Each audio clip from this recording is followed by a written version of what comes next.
Pues nada, eso, pues nada, podemos empezar. Bueno, pues, nada, pues muchas tardes. Buenas tardes y muchas gracias por estar aquí, ¿no? Que básicamente sois eso, ¿no? La clase del máster en pedagogía con mención en ciencia, en tecnología, mención en educación técnica y tecnológica. Y bueno, nada, como os comenté en la otra clase, la idea de hoy pues era pues de alguna manera presentaros, ¿no? O hacer como un pequeño evento, aunque ya no estamos aquí en Petit Comité, hacer un pequeño evento, ¿no? de lo que es la presentación de un libro que desarrollé, ¿no? con otros estudiantes, que bueno, el libro se titula Controversias de la educación en Esmeraldas. Lo voy a compartir la pantalla para que veáis dónde se puede tener. Es un libro que está... es un libro que yo lo denomino como un recurso educativo abierto, ¿no? Como un REA, ¿no? O bueno, como un recurso abierto que, bueno, pero sí que uno de los objetivos de este recurso era poder utilizarlo dentro del ámbito educativo, ¿no? Y también dentro del ámbito, sobre todo dentro del ámbito educativo de esmeraldeño, ¿no? Ahora os contaré por qué. No voy a compartir pantalla para que veáis dónde podéis utilizar el libro. Igual yo luego cuando subo este vídeo, o igual os puedo compartir el libro por Moodle, o si no cuando suba el vídeo al canal de YouTube también pondré el enlace, ¿no? Para que la gente pues pueda acceder, ¿veis? De WhatsApp para acceder. Bueno, lo podéis utilizar, yo lo subí aquí a ResearchGate, ¿de acuerdo? En mi perfil. Y nada, bueno, pues si ponéis controversia de la educación en Esmeraldas, pues podéis acceder a él, ¿de acuerdo? Nada, lo podéis descargar y totalmente gratis, ¿de acuerdo? Y bueno, el libro tiene como esta portada, ¿no? Controversia de la educación en Esmeraldas. Aquí están los autores. Y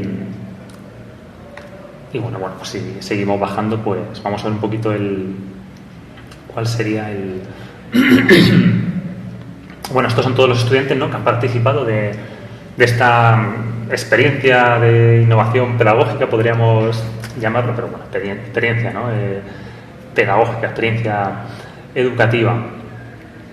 Aquí, bueno, este libro sí que está bajo la licencia Creative Commons, ¿no? Esto quiere decir que es un libro, ahora lo veremos, ¿no? Cuáles son las características de esta licencia Creative Commons, pero bueno, es la licencia más abierta que hay.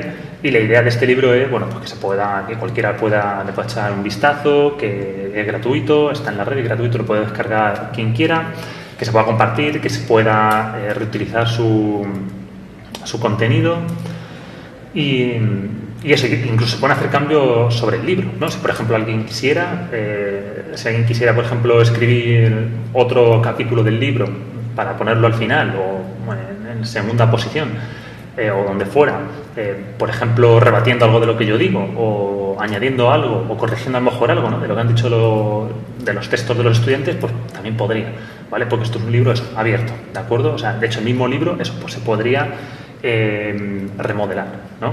Por así decirlo, remodelar o volver a... O bueno, de alguna manera, sus autores podrían volver a reescribirlo, porque sí que cuando haces un libro de este tipo, o sea, la idea es que siempre te queda el crédito al autor, ¿no? Entonces, bueno, tú lo que no puedes hacer es tergiversar las palabras del autor. Eso sí que no puedes hacerlo. Pero sí que, por ejemplo, podrías construir otro texto a partir de lo que ha dicho un autor, o rebatirle, o criticarlo, etcétera, etcétera, ¿no? Nada, el libro también lo registré en la página Safe Creative, que bueno, lo que te permite es pues registrar obras en código abierto, registrar obras de acceso abierto, ¿no? Bajo la licencia Creative Commons. Y bueno, en vez de tener un ISBN, como tienen todos los libros, pues yo no lo he registrado dentro de lo que es el registro de libros de Ecuador y bueno, pues se encuentra registrado en esta página con ese número, ¿no? Pues bueno, pero vamos, que ese registro no es como el registro del copyright, ¿no? Sino todo lo contrario, o sea, es el registro que dice, bueno, que el libro ya está ahí, el libro existe, ¿no? De alguna manera, pero bueno, igual cualquier persona, pues ya os digo, puede reutilizarlo, puede eso, incluso añadir algún capítulo o alguna cosa. Lo que no se puede hacer es pues tergiversar, ¿no? Las palabras de los autores ni nada de eso, ¿no? Y bueno, este es el contenido, ¿no? Bueno, la introducción, donde hablo un poquito de cuál fue el origen del libro, ¿no? Que ahora también lo comentaré.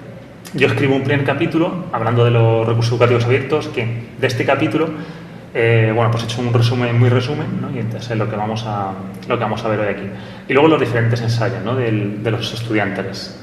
Bueno, los ensayos los puse sin ningún orden. Como los tenía ordenados en las carpetas, pues ahí los fui colocando, ¿no? De Joana Ninoska, Chelsea Melissa Montaño, Dora Franco, Ana Karina Pazmiño.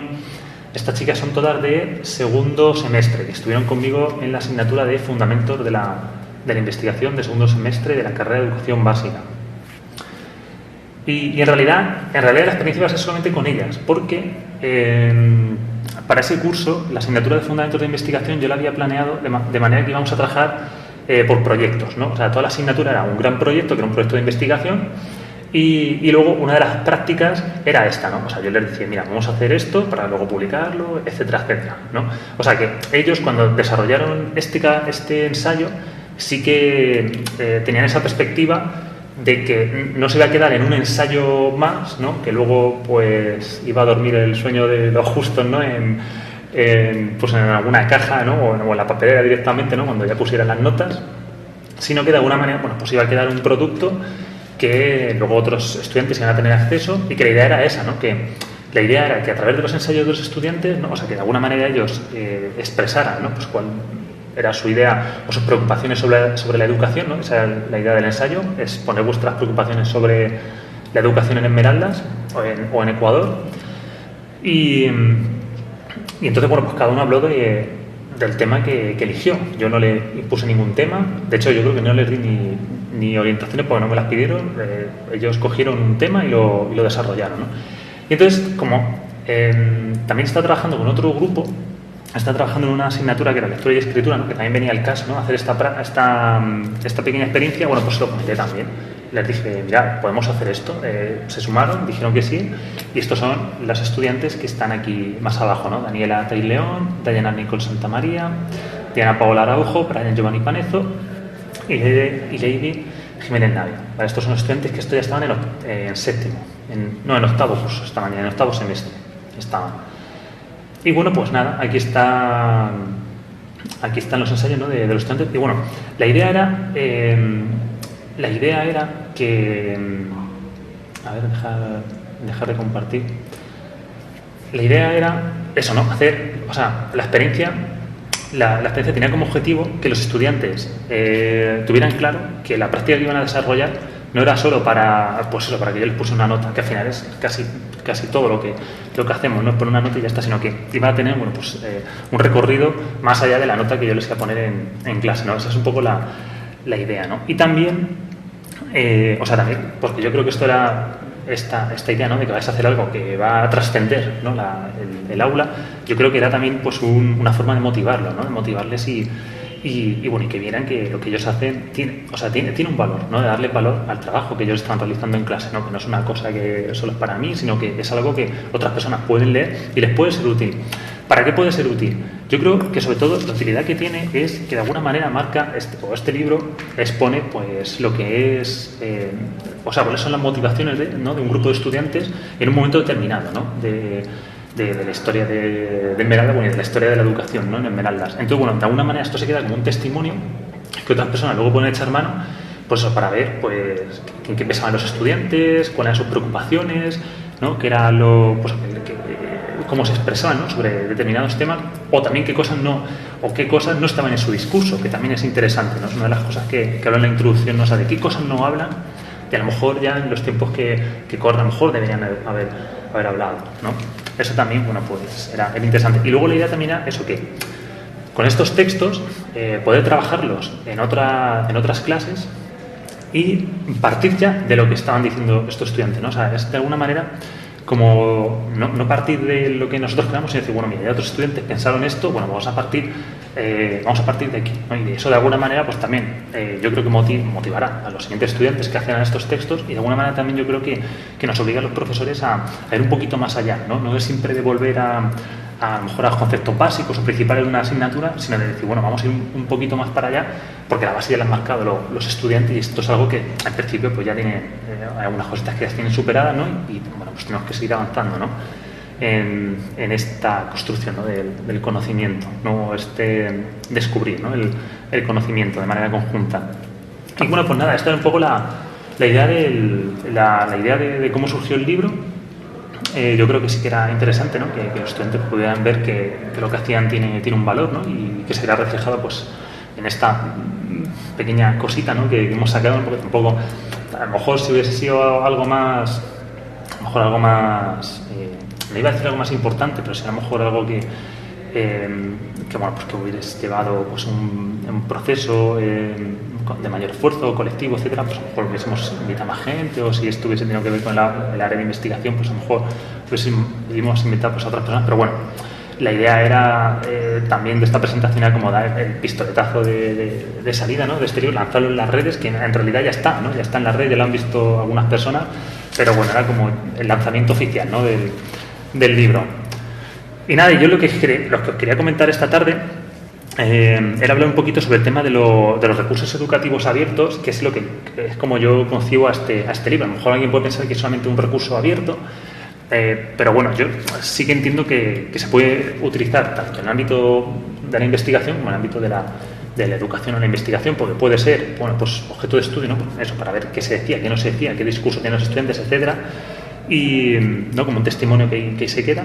Y por otro lado, bueno, pues podría ser un recurso que leer en el aula, ¿no? Igual que leemos un trozo, un texto de otro filósofo, etcétera, bueno, pues también ver qué han hecho los estudiantes, ¿no? Y darle valor a eso. Que ya os digo, yo creo que aparte de motivar a los estudiantes por hacerlo, motivará pues también a los próximos estudiantes. Entonces nada, bueno, quería hablar un poco de los recursos educativos abiertos. Preparé aquí una pequeña presentación. Porque, bueno, pues yo creo que es algo importante, es algo interesante, ¿no? Que no sé si estamos como metidos del todo, ¿no? Dentro de todo lo que es este flujo, ¿no? De los recursos educativos abiertos, ¿no? Nos estamos del todo impregnados. Supongo que algunos sí que habremos oído, ¿no? Sobre el tema de los recursos abiertos, sobre el tema de los MOOC, de los Open Courseware, etcétera, etcétera. Y sí que es cierto que el ORDEA, bueno, es algo que, bueno, ya lo comentaré, que está ahí, es algo que se puede utilizar. Y yo creo que, bueno, los recursos educativos abiertos, yo creo que a partir de ahora voy a llamarle REA, ¿vale? Para no estar diciendo todo el rato recursos educativos abiertos. O recursos, diré. Yo creo que sí que es algo que hay que ponerle foco y hay que hay que estudiarlo de manera crítica, porque sí que yo creo que esconden posibilidades, ¿no? Esconden posibilidades pues muy fuertes, ¿no? Muy poderosas, pero por otro lado sí que creo que bueno, que mal utilizados pues puede que nos estén llevando por caminos que a lo mejor no queremos transitar, ¿no? Entonces, bueno, pues vamos a reflexionar un poquito todo eso. Bueno, ¿por qué se justifica, ¿no? Pues esta reflexión? Pues por un lado por eso, ¿no? Porque la transformación de la educación hacia modelos en los que ocupe un lugar importante en los procesos pedagógicos. O sea, pues porque estamos avanzando hacia la transformación de una educación, hacia modelos donde los procesos pedagógicos en línea o a través de recursos digitales pues son ya muy importantes, ¿no? Son capitales, ¿no? Por las posibilidades pedagógicas de los REA, ¿no? Y de la educación remota y de la educación digital. Y bueno, pues yo creo que también por eso, por la necesidad de conocer y familiarizarse con este tipo de recursos, procesos y estructuras tecnológicas y educativas, ¿no? Entonces, bueno, ¿a qué nos referimos cuando estamos refiriendo a recurso educativo abierto? Bueno, pues, claro, lo primero es que se utiliza dentro del ámbito de la educación, ¿no? O yo lo entiendo así, ¿no? Y de alguna manera, con este recurso, bueno, pues el uso de este recurso pues nos llevará pues a algún tipo de aprendizaje, ¿no? Entonces, claro, la clave es que es un recurso porque va a ser utilizado, ¿no? Es un recurso porque va a ser utilizado y es abierto porque en principio pues, puede ser utilizado pues, por todas las personas, ¿no? Pues de momento es susceptible de poder ser utilizado por todas las personas, ¿no? Claro, el tema es que los recursos educativos abiertos pues muchas veces no hacen honor a su nombre, ¿no? Ya no tanto por el recurso, sino por las condiciones, ¿no? en las que accedemos a este recurso, ¿no? Bueno, comentar también eso, que no confundir el recurso educativo abierto con los recursos, con recursos open access, que sería otra cosa, ¿no? Como por ejemplo artículos open access, etcétera, y tampoco con recursos de open source, ¿no? O de código abierto, que sea otra cosa, no serían los opens, el software de código abierto sería, bueno, pues esos programas donde tú puedes, donde el código está abierto y tú puedes cambiar ese código, ¿no? Para cambiar el programa, ¿no? Que hay unos programas de ese tipo, ¿no? Bueno, ¿cuáles serían? Bueno, para comentar cuatro características de estos REA, ¿no? Bueno, me baso en las características de Hilton, igual a lo mejor se nos escapa alguna más, pero bueno, Hilton, que además son unas características bastante nombradas, ¿no? En los artículos de investigación y tal, Hilton, ¿no? Señala cuatro características. Reutilizar, o sea, un recurso, un REA es un REA si se puede reutilizar, ¿de acuerdo? O sea, no solamente que consumamos ese producto, sino que lo podamos utilizar tantas veces como queramos, ¿no? También que se redistribuya, o sea, lo podemos utilizar tantas veces como queramos, pero también compartir con otros compañeros, con otras personas y que lo puedan utilizar también. Que se pueda revisar. Esto quiere decir, bueno, lo que hemos comentado antes, que se pueda modificar, ¿de acuerdo? Puede ser modificado, puede ser traducido, etcétera, pero bueno, sí, la idea es que ese producto puede cambiar, ¿de acuerdo? Puede cambiar, eso sí, siempre siempre referenciando pues a la persona que ya ha aportado, ¿no? a ese recurso, y que se pueda remezclar. O sea, yo puedo coger una parte de este texto, ¿no? Y utilizarla en otro lado, ¿de acuerdo? Siempre pues eso, dando crédito, ¿no? a quien estaba antes, ¿no? a quien dijo eso, ¿no? O sea, la idea es que el recurso es abierto, pero siempre tenemos que señalar, bueno, quién estaba detrás, ¿no? Quién ha hecho eso, ¿no? Porque una cosa es que sea abierto, otra cosa es que esto no venga de ningún lado, ¿no? O sea, alguien se tiene que responsabilizar por lo que hay escrito o si es un audio o un vídeo, pues por lo que se ve o se escucha, ¿de acuerdo? Entonces, nada, estas cuatro características entrarían dentro de la licencia Creative Commons 4.0, que es la que os he comentado. Si a alguien, por ejemplo, le interesa, hay varios tipos de licencias. Si a alguien le interesa, pues podría meterse en la página web creativecommons.org, creo que es, o pones en Google Creative Commons y te metes y hay diferentes tipos de licencias, ¿no? Esta es la más abierta, las otras ya restringen de alguna manera el uso o el acceso que le puedes dar a esto, ¿no? Pero bueno, de alguna manera, siempre que sea alguna licencia que tenga algún nivel, ¿no? Dentro de las licencias Creative Commons, pues será un poco más libre, ¿no? Que si tiene el copyright, ¿no? Entonces, bueno, claro, lo que estamos comentando antes, para que se pueda dar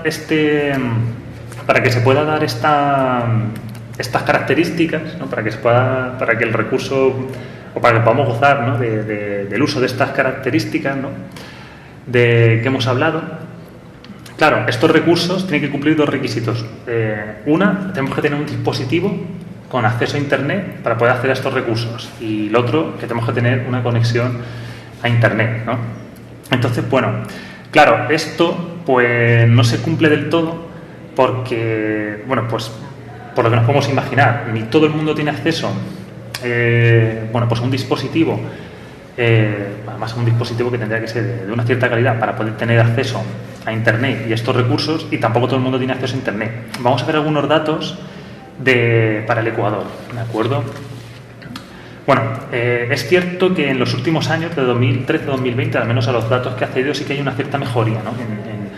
en este sentido, ¿no? del que estamos hablando. Fijaos, según la encuesta multipropósito del Instituto Nacional de Estadística y Censos, el 61,7% de los hogares ecuatorianos en la zona urbana tiene una conexión a Internet, ¿no? Y en la zona rural un 34,7%.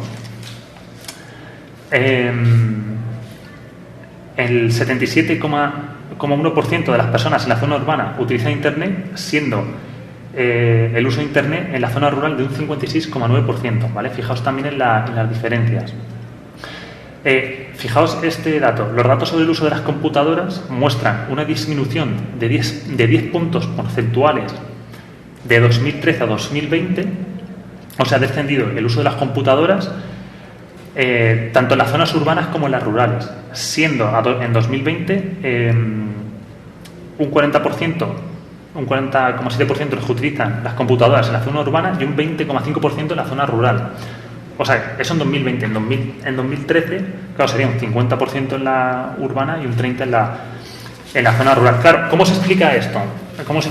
Esto se explica porque ha aumentado el uso del smartphone, ¿vale? Del teléfono inteligente.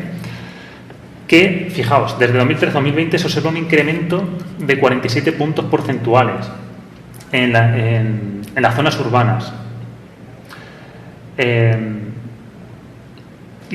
Siendo el total un 58,2% y 33 puntos porcentuales en las zonas rurales. Vale, fijaos, ¿no? Que claro, desciende el uso del ordenador, pero bueno, asciende ese uso del smartphone, que igual pues también algunas de las cosas que hacemos, ¿no? Con el ordenador, bueno, pues de alguna manera pues ya las hacemos ahora con el smartphone, ¿no? Bueno, sí que es cierto que cada vez son más las personas que acceden a los recursos necesarios para poder acceder a los REA, como es la tenencia de un aparato, ¿no? que permita el acceso a Internet. Pero bueno, los datos también nos avisan de que el acceso sigue limitado para algunas otras personas, sobre todo de las zonas rurales, ¿no? como hemos visto. A esto habría que sumarle otros datos, como por ejemplo el analfabetismo digital, que es de un 7,5% en la zona urbana y un 16,8% en la zona rural.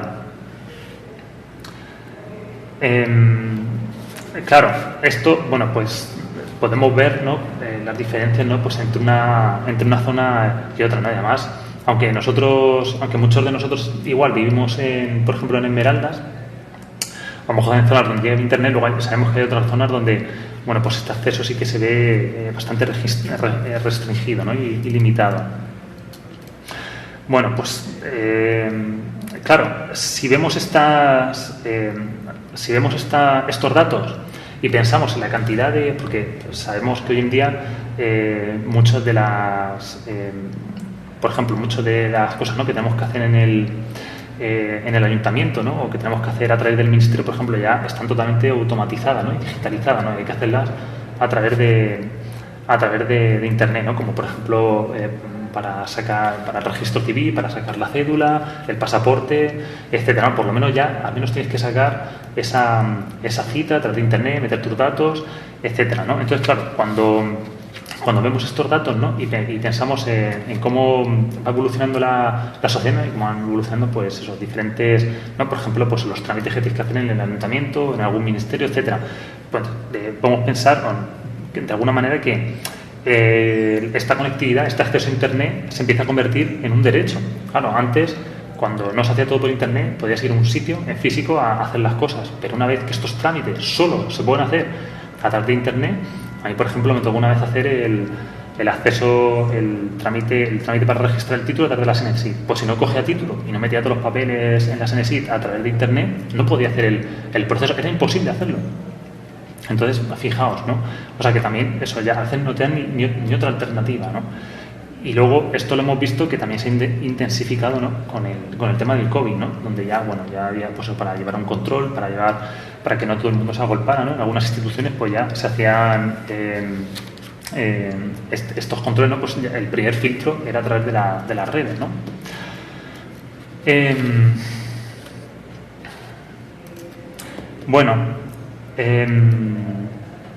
Es cierto que la posibilidad de llevar una buena vida, ¿no? De acceder a una serie de servicios, etcétera, pues al final está relacionada con la capacidad de adquirir conocimiento, ¿no? O sea, el conocimiento de cómo funcionan las cosas lo necesitamos en diferentes ámbitos de nuestra vida, ¿no? Ya sea para tener un buen trabajo, para que no nos engañen por internet o para autorrealizarnos, ¿no? Entonces, claro, el tema del acceso al conocimiento, que también es un derecho, es algo que a través de los REA pues se podría potenciar, ¿no? Es algo que a través de una serie de recursos abiertos, ¿no? Que estén abiertos para todo el mundo, si tenemos acceso a esa red, a ese dispositivo y a esa red, bueno, pues fijaos, ¿no?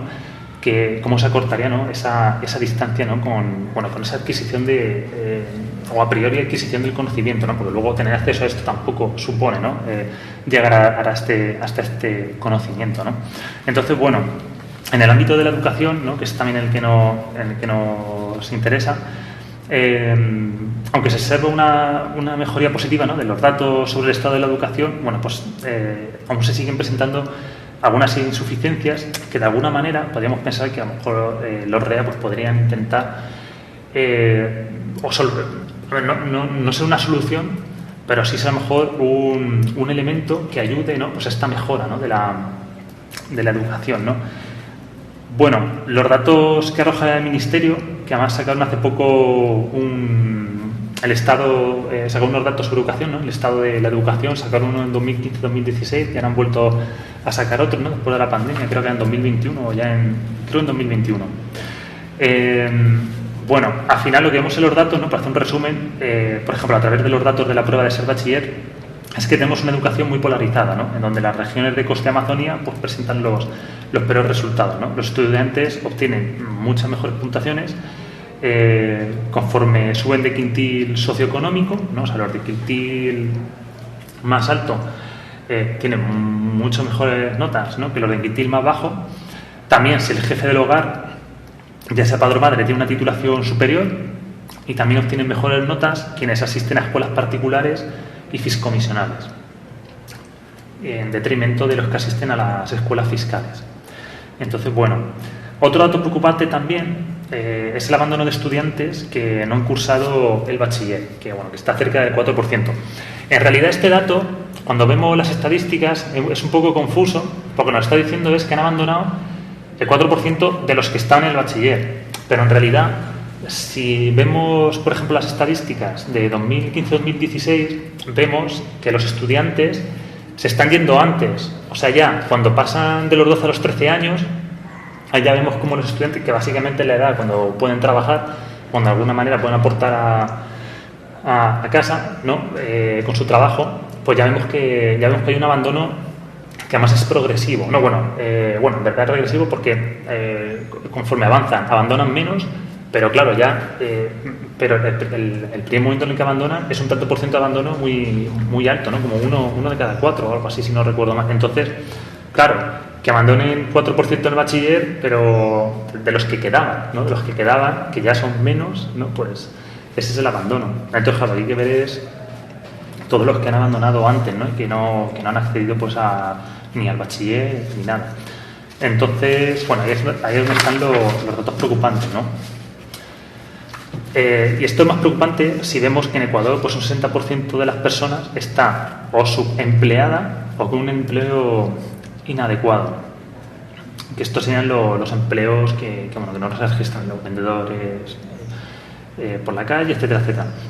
Y un 35% de personas que viven en zonas rurales con difícil acceso, ¿no? a estas zonas rurales, ¿no? No, perdón, un 35% de personas subempleadas y con empleo adecuado en las zonas rurales. Y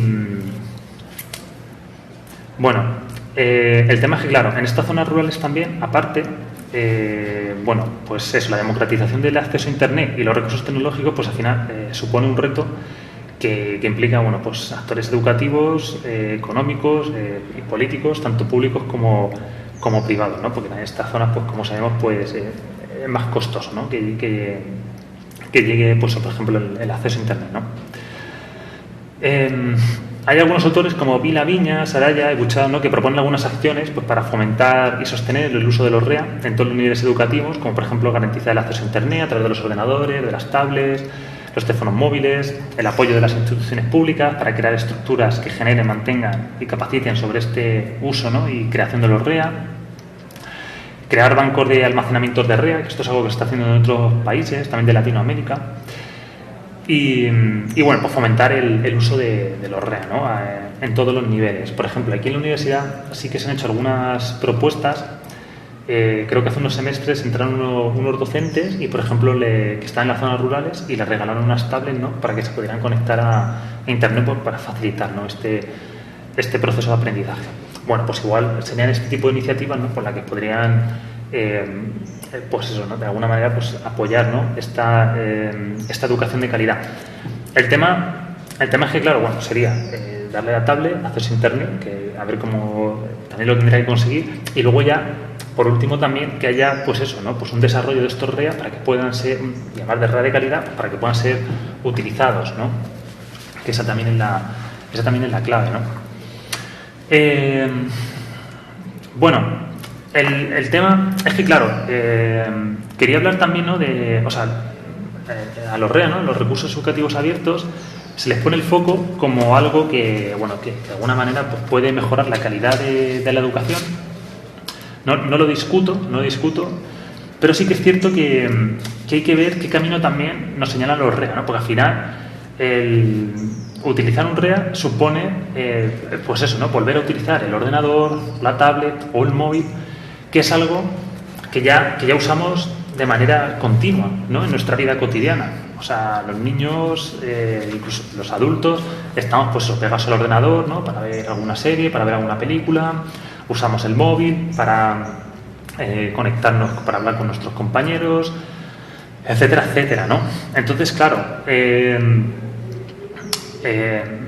¿no?, incluso en nuestro día a día, ¿no?, o sea, el móvil ya se encuentra en todo momento en nuestro día a día, ¿no? O sea, te puedes levantar, pones el móvil para ver las noticias, algo que te han enviado, para ver algún chiste que te ha enviado algún colega, luego te metes en el Facebook, luego te metes en el Instagram, quieres poner música y te metes en el Spotify, quieres comprar algo y también te metes en internet, o quieres pagar algo e incluso puedes pagar con tarjeta, ¿no? O sea, que llega un momento, ¿no?, en que claro, pues el móvil, luego llegas al trabajo, usas el ordenador, tienes que usar la tablet, ¿no? Entonces estamos conectados en todo momento a estos dispositivos y claro, el uso de los REA sería como un momento más, ¿no?, para conectarnos, ¿no?, a estos dispositivos, ¿no?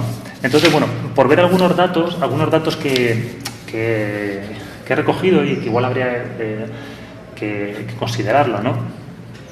Algunos datos sobre el uso de los aparatos tecnológicos para el aprendizaje. Pues fijaos, algunos datos muestran que la lectura digital es más fatigosa y está sujeta a una memoria más frágil que la lectura en papel. O sea, la lectura en papel de alguna manera pues deja un pozo más profundo, ¿no?, cuando hacemos ese ejercicio, ¿no?, sobre el papel. Las personas que leen en digital tienen un nivel interpretativo y de abstracción más bajo que quien lee un documento impreso. Y luego, por ejemplo, Perona señala que la lectura en papel es más rápida y mejora la comprensión de los estudiantes en el nivel universitario.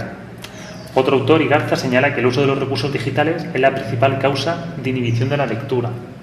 Fijaos, ¿no? Y, bueno, Alvarelo muestra que hay estudiantes que prefieren el texto impreso y perciben al texto digital como una forma superficial de llegar a la lectura, ¿no? Incluso asocian la lectura digital a la falta de concentración en la propia lectura, ¿no?, por el medio en el que está leyendo, que ya te distrae por sí, y luego también por la tentación de querer mirar alguna otra cosa, ¿no? Si estás leyendo un libro en el móvil, te viene un mensaje, o dices, oye, voy a intentar buscar esto, voy a buscar esto en internet, a ver qué quiere decir esta palabra, y ya de ahí ya te pierdes y te vas a otra cosa, ¿no? Entonces, bueno, ¿no?, que esto pues tenerlo presente, ¿no? Igual, algunos datos también nos avisan la necesidad de encontrar estrategias que permitan utilizar los aparatos electrónicos de manera equilibrada. Fijaos, Franco en 2013 observó que los jóvenes en Quito pasan una media de 7 horas y 50 minutos viendo la televisión, utilizando el ordenador, el móvil o el teléfono fijo. Fijaos, 7 horas y media, 7 horas 50 minutos al día. Fijaos, o sea, son muchas horas. 8 horas son las que 8 o 7 horas son las que dedicamos a dormir. Fijaos. Por ejemplo, otro autor, Ramos Galarza, observa que en estudiantes de Quito se da una relación entre un nivel alto de procrastinación y la pérdida de tiempo elevado navegando por internet y realizando actividades que no les conllevan ningún provecho, pero tampoco ningún esfuerzo cognitivo, y que a su vez esto afecta a su rendimiento académico. Fijaos. En Bolivia, otra investigación de Mendoza observa también que el abuso de las redes sociales está relacionado con el bajo rendimiento de los estudiantes. Esto, bueno, en la carrera de psicología, ¿no? Y, bueno, fuera de Latinoamérica encontré, bueno, pues que en España igual también, bueno, pues eso, por ejemplo, Sierra, ¿no? Pues señala que los estudiantes españoles, ¿no? En la universidad, pues sí que hacen un uso, ¿no? Importante, elevado de estas redes sociales en su vida cotidiana, ¿no? Y que a veces, pues eso, no leen, no estudian tampoco, ni tampoco realizan otro tipo de ocio productivo por estar ocupados, pues, con estos aparatos, ¿de acuerdo? Entonces, bueno, son datos que sí que yo creo que tenemos que tenerlos presentes, ¿no? Pues a la hora de pensar en el uso de los REA, etcétera, etcétera, ¿no? O sea, y sobre todo de pensar de qué manera, ¿no?, los vamos a ubicar dentro del currículum, ¿no?, dentro de la programación didáctica. Otra característica, ¿no?, de estos MOOC, por ejemplo, ¿no?, o por ejemplo de los cursos abiertos, ¿no?, de los Open Courseware, por ejemplo, ¿no?, que son otro tipo de cursos, es que ofrecen un tipo de formación que es unidireccional, ¿no? O sea, es el curso que te da la información de lo que sea que sea el curso, ¿no? Y que al final te ofrece una serie de contenidos que son para todos igual, ¿no? O sea, cualquiera de nosotros podemos meternos en un curso de historia del arte y esos materiales serían para todos lo mismo, ¿no? Que bueno, esto puede ser bueno o malo, ¿no? Dependiendo, ¿no? Pero bueno. Faltaría como, o de alguna manera, esto marca, ¿no?, esa falta de contextualización, ¿no?, de los materiales. Claro, el tema es que si este curso, por ejemplo este curso, o un libro abierto, ¿no?, es utilizado y es adaptado dentro del proceso de enseñanza-aprendizaje, bueno, pues lo estamos contextualizando a nuestra realidad. Pero lo malo es cuando el recurso se vuelve el fin en sí mismo, ¿no? Entonces, bueno, es como que tenemos la idea de que tenemos que aplicar un MOOC o tenemos que aplicar un recurso educativo abierto en el aula, y entonces, bueno, pues vamos a coger cualquiera y lo vamos a aplicar en el aula sin modificarlo, sin nada por el estilo. Por ejemplo, estos MOOC o estos Open Courseware es difícil modificarlo, ¿no?, porque el curso pues todavía entero.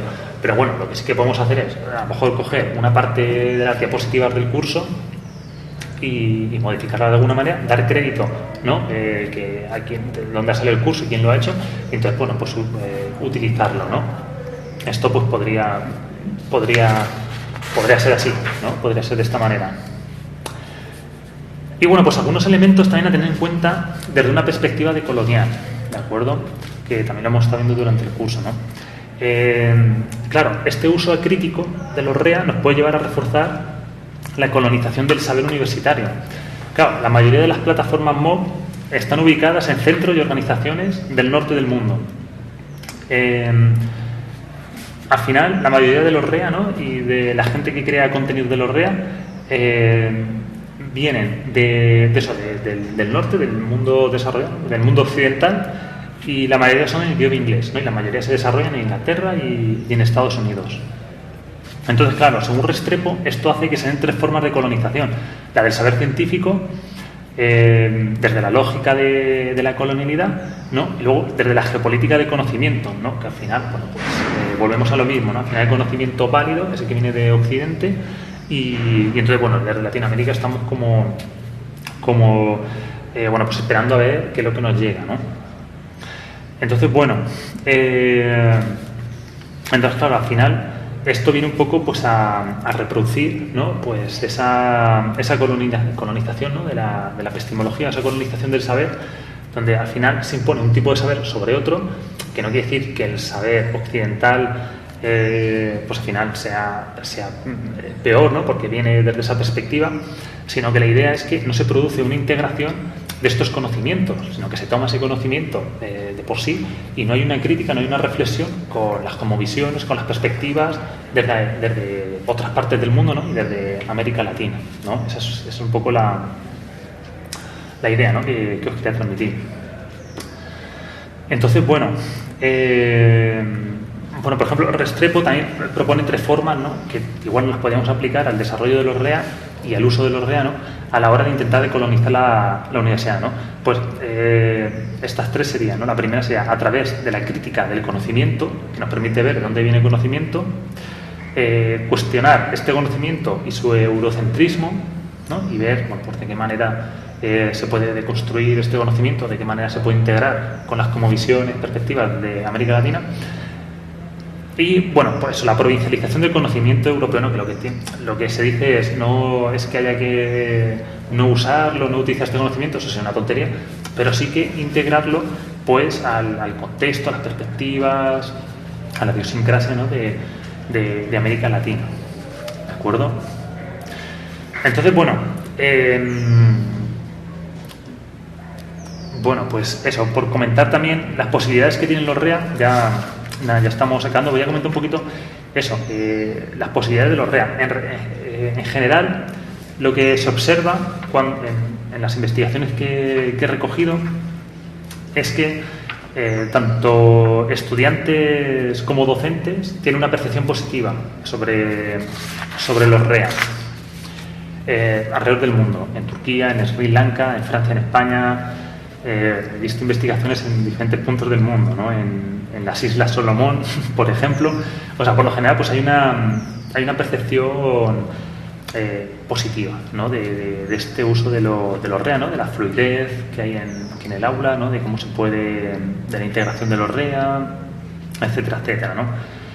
Entonces, bueno, sí que es cierto que en América Latina hay un desarrollo limitado de este tipo de política, ¿no? De este tipo de acciones para fomentar el tema de los REA en la educación superior, ¿no? Como por ejemplo en Chile o por ejemplo en Colombia, por ejemplo en Ecuador, ¿no? Pues tampoco es que haya un fomento, ¿no? Desde la instancia del ministerio, etcétera.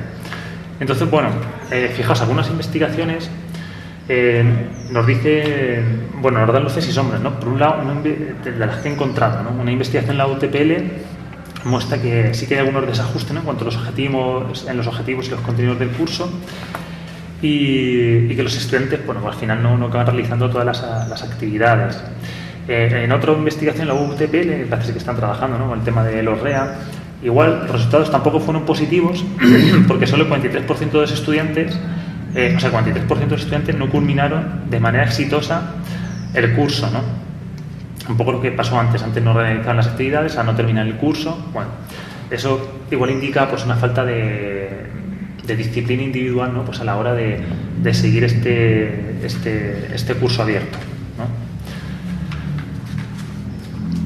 Por otro lado, en la Universidad Técnica del Norte, gallegos y basantes sí que observan que de alguna manera los REA se adaptan a las necesidades y a las motivaciones de los estudiantes, ¿no? Entonces, bueno, pues ya os digo, igual aquí en Ecuador, de lo que hay, pues hay algunas luces y sombras. Igual esto hay que seguir investigando, tenemos que seguir sacando datos, ¿no? Porque sí que es cierto que claro, si no investigamos, si no tenemos experiencia con este tipo de recursos, pues tampoco sabemos, ¿no?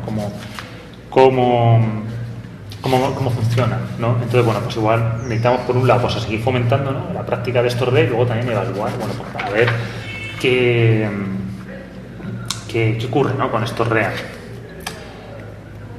Entonces, nada, bueno, a modo de conclusión y ya para finalizar, bueno, yo propongo aquí 3 puntos, ¿no? Que se deberían tener en cuenta a la hora de desarrollar pues, modelos pedagógicos o bueno, a la hora de planificar el currículum de acuerdo a los REA, ¿no? Entonces, nada, yo creo que los REA se deben utilizar cuando la experiencia de aprendizaje planeada, ¿no? O sea, cuando la planificación del currículum, ¿no? queremos que los estudiantes aprendan algo, ¿no? Y entonces los REA suponen una solución, ¿no? Pero no hay que buscar un REA por intentar aplicar algo en el aula, sino que tiene que ser al revés, ¿no? Planificar la clase y viendo los objetivos, viendo qué contenidos queremos trabajar, pues ver qué REA nos viene bien, o construir este recurso educativo abierto, ¿no? Que también es la idea, ¿no? Ubicarlos dentro de otros recursos, o sea, no solo usar un REA, ¿no? Para dar cierto tipo de contenido, sino la idea es usar diferentes tipos de contenidos, ¿no? Lecturas, REA, etcétera, ¿no? Imágenes, audio, etcétera, ¿no? Usar diferentes recursos, ¿no? Para llegar, ¿no? a ese conocimiento, ¿no? Y luego la idea sí que sería, al usar estos REA, utilizar las características que hemos dicho que tienen los REA, ¿no? O sea, cuando lo vayamos a usar en el propio proceso de aprendizaje podemos reutilizarlos, pero también podemos revisarlos, ver qué cosas se pueden cambiar, qué cosas se pueden mejorar, remezclarlos, o sea, hacer otras cosas con esos REA, no solo reproducirlos o hacer unas pequeñas actividades, sino, por ejemplo, estamos utilizando pues, un texto como el que propongo, ¿no? Con el libro. Pues intentar avanzar, ¿no? En ese texto y proponer otros textos, proponer otros ensayos, ¿no? Y eso, revisarlo, remezclarlo y luego poder compartirlo, ¿no? También. Vamos a decir, lo que hemos utilizado, que se puedan compartir con otros compañeros, que pueda haber experiencias de aprendizaje conjuntas, ¿no? Y que luego pues, podamos evaluar pues, qué ha ocurrido, ¿no? Dentro de estas experiencias de aprendizaje.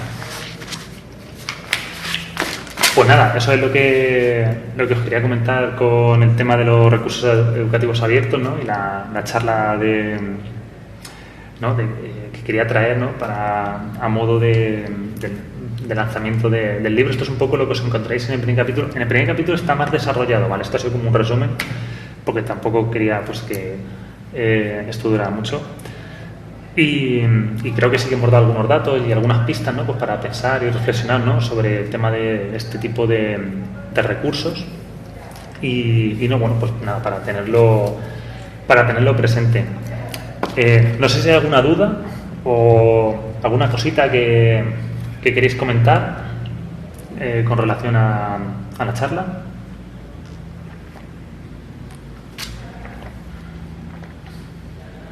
No sé si alguna vez lo habéis utilizado en clase, el tema de los recursos educativos abiertos. No sé si habéis tenido acceso a pues algunos repositorios con recursos abiertos. Pero bueno, y si no los conocíais, bueno, pues igual os invito también que eso, ¿no? Que indaguéis un poco, porque sí que hay un montón de cositas, ¿no? Por ahí que están en abierto, ¿no? Ya os digo, desde los cursos MOOC a otro tipo de recursos. Libros, etcétera. De hecho, creo que entre los recursos que os he compartido hay un libro que lo hacen unos profesores de la Universidad de la Universidad a Distancia de allí de España y por ejemplo es un recurso abierto, es un libro que han ido construyendo ellos. Ese libro y es un recurso abierto que es de uso libre, se puede compartir.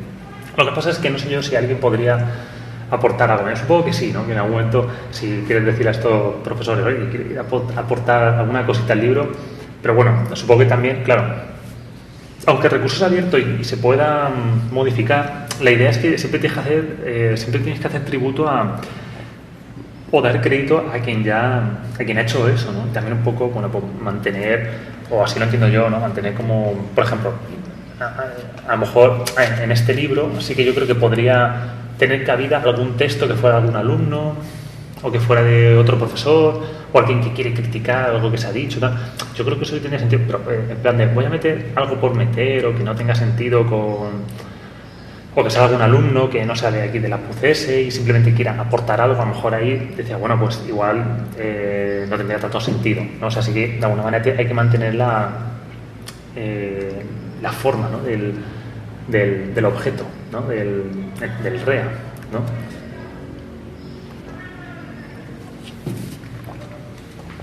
Mientras se os ocurre una pregunta, voy a quitar esto.